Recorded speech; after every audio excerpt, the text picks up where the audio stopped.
ଭଗବାନ ମଣିଷକୁ ଜନ୍ମ ଦେଉଛନ୍ତି, ଏତେ ସାରା ଖୁସି ଦେଉଛନ୍ତି, ଶେଷରେ ଏମିତି ଦୁଃଖ ଦେଉଛନ୍ତି ଯେ ଦୁଃଖ କି ଦେଖିଲେ ଆଖିରେ ଲୁହ ପଳେଇ ଆସିବ, ଜମାରୁ ସମ୍ଭାଳି ହେଉନି ଏମିତିଆ ଦୁଃଖ ଦେଖିକି। ହାଏ ସାଙ୍ଗମାନେ, ମୁଁ ସୁକାନ୍ତ, ମୋର ଆଉ ଗୋଟେ ନୂଆ ବ୍ଲଗକୁ ଆପଣମାନଙ୍କୁ ସ୍ୱାଗତ। ଆଜି ଆମେ ଯିବାର ଥିଲା ଉତ୍କଳ ହସ୍ପିଟାଲ।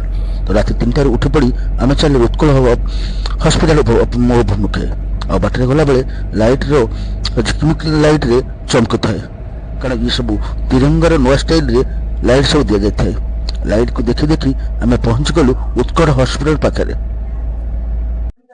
ଇଏ ହେଉଛି ଉତ୍କଳ ହସ୍ପିଟାଲର ମେନ୍ ଗେଟ୍ର ଦୃଶ୍ୟ, ଯୋଉ ବାଟ ଦେଇ ଏଣ୍ଟ୍ରି କରାଯାଏ। ଆଉ ଆଗରେ ଲେଖା ହେଇଥାଏ ବଡ଼ ବଡ଼ ଅକ୍ଷରରେ ଉତ୍କଳ ହସ୍ପିଟାଲ।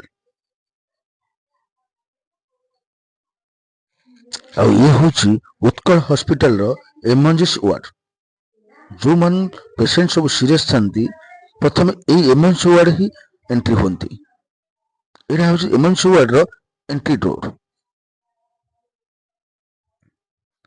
ପେସେଣ୍ଟ ସହିତ ଆସିଥିବା ଲୋକମାନେ କିଭଳି ଭାବରେ ବାହାରେ ଶୀତ କାକରରେ କେମିତି କଷ୍ଟରେ ଜୀବନଯାପନ କରୁଛନ୍ତି ଦେଖ। ମୁଁ ଏବେ ପେସେଣ୍ଟକୁ ଧରି ଏକ୍ସରେ ପାଖରେ ଛିଡ଼ା ହେଇଛି, କାରଣ ତାଙ୍କର ସକାଳୁ ଏକ୍ସରେ କରିବାର ଥିଲା, ତେଣୁ ମୁଁ ତାଙ୍କୁ ଧରି ଏକ୍ସରେ ପାଖରେ। ଆଉ ଇଏ ହେଉଛି ଉତ୍କଳ ହସ୍ପିଟାଲର ବାହାର ଦୃଶ୍ୟ। ଗୋଟେ ଛୋଟିଆ ଗଛଟି ଥାଏ, ଆଉ ସେ ଗଛର ଫୁଲ ଦେଖିଲେ ନା ମନ ପୁରା ମୁଗ୍ଧ ହୋଇଯାଏ। ଆଉ ତା ପାଖରେ କିଛି ଛୋଟ ବଡ଼ ଦୋକାନ ଥାଏ। ଉତ୍କଳ ହସ୍ପିଟାଲ ଆପଣ ଯୁଆଡ଼େ ବି ବୁଲିବେ ବ୍ଲାକ୍ କଲର ସିକ୍ୟୁରିଟି ଦେଖିବେ, ଆପଣଙ୍କୁ ପ୍ରତି ମୁହୂର୍ତ୍ତରେ ସାହାଯ୍ୟ କରିବା ପାଇଁ ସବୁ। ଇଏ ହେଉଛି ଉତ୍କଳ ହସ୍ପିଟାଲର KYC କାର୍ଡ କାଉଣ୍ଟରର ଦୃଶ୍ୟ, ଯେଉଁଠି ଆପଣ KYC କାର୍ଡ, ଯେତେ ବି ଗଭର୍ଣ୍ଣମେଣ୍ଟ କାର୍ଡ ଅଛି, ଆପଣ ଏଇ କାଉଣ୍ଟରରେ ହିଁ ଆପଣ କାର୍ଡ ଦେଖାଇ ଆପଣଙ୍କର ବୁକିଂ କରିପାରିବେ। KYC କାର୍ଡ ପାଖକୁ ଲାଗିଥାଏ ମେଡିସିନ ଷ୍ଟୋର। ଆପଣ ଯାହା ବି ମେଡିସିନ ଦେଖ, ଯେହେତୁ ଆଜି ଥିଲା ରବିବାର, ତ ଡକ୍ଟରମାନେ ଆଜି କେହି ବି ଆସିବେନି, ତେଣୁ କ'ଣ ପାଇଁ ରହିବୁ, ତେଣୁ ଆମେ ତାଙ୍କୁ ଆଡମିସନ କରିଦେଇ ଆମେ କାର୍ରେ।